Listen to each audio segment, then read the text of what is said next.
So one day, this woman's chilling at home, and she hears a knock at the door. So she walks over to answer it, and she opens it up. And there, on her porch, is a circus clown, wearing like the full outfit, and the clown is carrying balloons and flowers, and then the clown hands the woman the balloons and flowers, and then they pull out a pew-pew, and they point it at the woman's face, and they pull the trigger.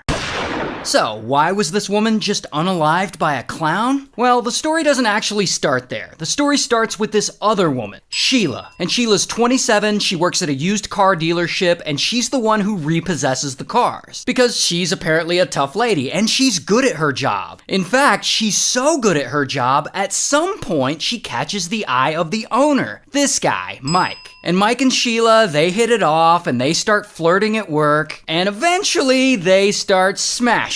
Like, a lot. And Mike and Sheila, they are crazy about each other. Mike even starts paying rent on Sheila's apartment for her. That's how much he likes her. And these two want nothing more than to keep this relationship going so that they can live happily ever after. Except, there's one thing standing in their way. Mike is actually married. And of course, he doesn't want to just get a divorce like a normal human being, because apparently half his assets are in his wife's name, which means if they split up, she's gonna get a big check. So he doesn't want to get a divorce. So then Sheila comes up with a plan to get rid of Mike's wife for good. One night, Sheila goes to a costume store, and there she buys a clown costume. Orange wig, makeup, red nose, the whole thing. 2 days later, Mike's wife, her name's Marlene, Marlene is chilling at home with her adult son. And suddenly, they hear a knock at the door. So Marlene walks over to answer it, and sure enough, there's a whole-ass circus clown standing on her porch. Like in the full outfit, and the clown is carrying balloons and flowers. But then, the clown hands the balloons and flowers to Marlene. And then they pull out a pew-pew, and they point it at Marlene's face, and they pull the trigger. Then the clown calmly walks back to their car and they drive away.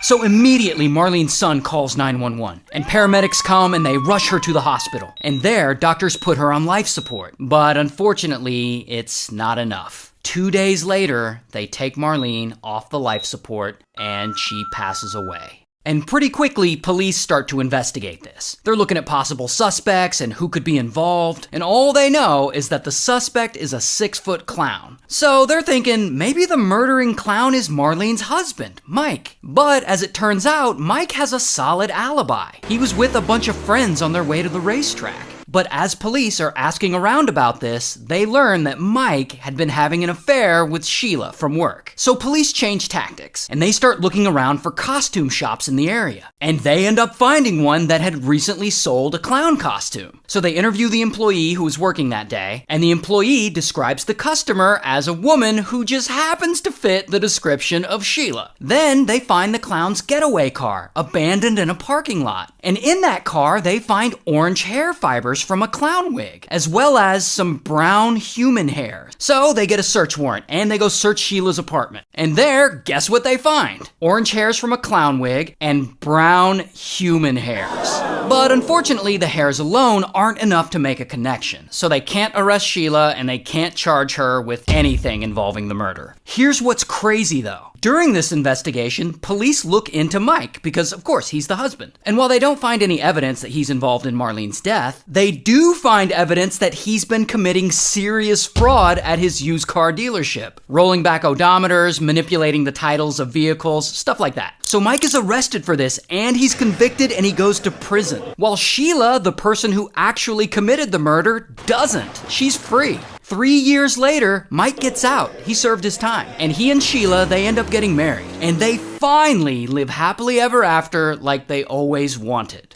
Until 15 years go by, and Marlene's death is still unresolved. But one day, the local sheriff's office gets some grant money to open unsolved cases from the past. So they open some cases, and one of those cases is this clown murder case. So they form a task force, and they re-interview witnesses, and they look at all the old evidence. And most importantly, they submit those brown human hairs that they found in the clown's getaway car for DNA testing. Which DNA testing wasn't as widely available decades before when this case first started, but it is available now, so they submit it. And of course, boom, they get a match. It's Sheila. So finally, 27 years after Marlene's murder, they arrest Sheila. Here's her mugshot. And she goes to trial, she ends up taking a plea deal, and she's sentenced to 12 years in prison. Now, one more thing. There is speculation that Sheila didn't act alone in all this, that Mike was also involved in the planning of his wife's unaliving, but in their investigation, police were not able to find any hard evidence of that. So he was never charged nor convicted. Shout out to Florida.